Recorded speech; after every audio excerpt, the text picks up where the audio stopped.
Story time. In a peaceful African village of Tombo, life follows the rhythm of the seasons. The villagers rise with the sun, tend to their farms, and gather in the evening to share stories under the great palm tree at the center of the village. This is where Adama, the beautiful and intelligent daughter of the village chief, first met Kelvin, a humble and hardworking blacksmith's son. Adama has smooth dark skin, deep brown eyes that shines with curiosity, and long braided hair decorated with colorful beads. She wears a simple but elegant wrapper, always neatly tied. Kevin is tall and strong, with dark skin, a sharp jawline, and kind eyes that hold a quiet strength. Though his hands are rough from working metal, his touch is always gentle with Adama.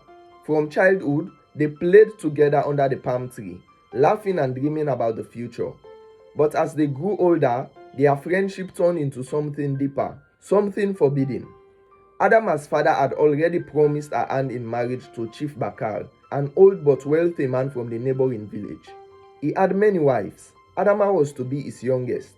When she heard the news, her heart shattered, but there was nothing she could do. Her father's word was law. Though they knew the risk, Adama and Kelvin couldn't stay apart. Late at night, under the cover of the darkness, they met beneath the palm tree, whispering about a future that seemed impossible. One night, Kelvin took Adama's hand in his and said, "I will not let them take you from me. I will find a way." Adama shook her head, tears glittering in her eyes. "If my father finds out, he will kill you, Kelvin. You must forget me." But Kelvin refused to give up. He worked harder than ever, saving every coin he earned, hoping to gather enough to prove to the chief that he was worthy of marrying Adama. However, fate was cruel. Chief Bakar arrived earlier than expected, bringing gifts of gold, fine cloth, and cattle as bride price. The wedding was set for the next full moon. On the night before the wedding, Kelvin and Adama met one last time under the palm tree. Adama was dressed in her ceremonial beads and golden jewelry, her face streaked with silent tears. "Run away with me," Kelvin whispered, urgently, "tonight before it's too late." Adama hesitated, torn between love and duty.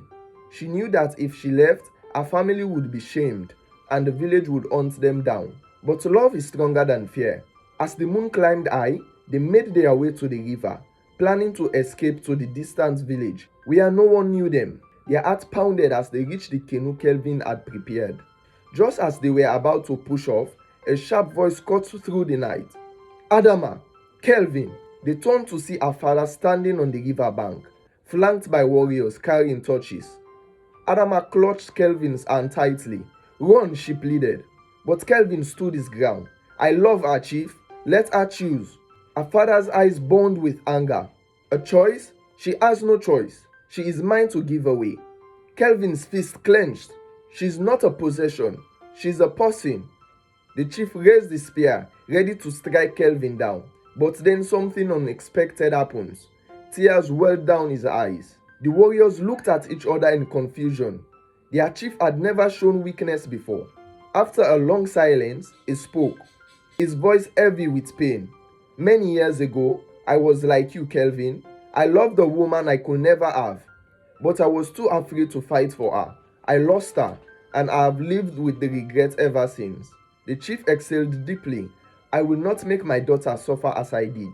He turned to his warriors and said, "Let them go." Hand in hand, Adama and Kelvin stepped into the canoe, paddling away toward a new life. They looked back one last time to see the chief standing tall under the moonlight, his face unreadable. Back in the village, the palm tree stood silent, a witness to love, sacrifice, and courage to defy fate.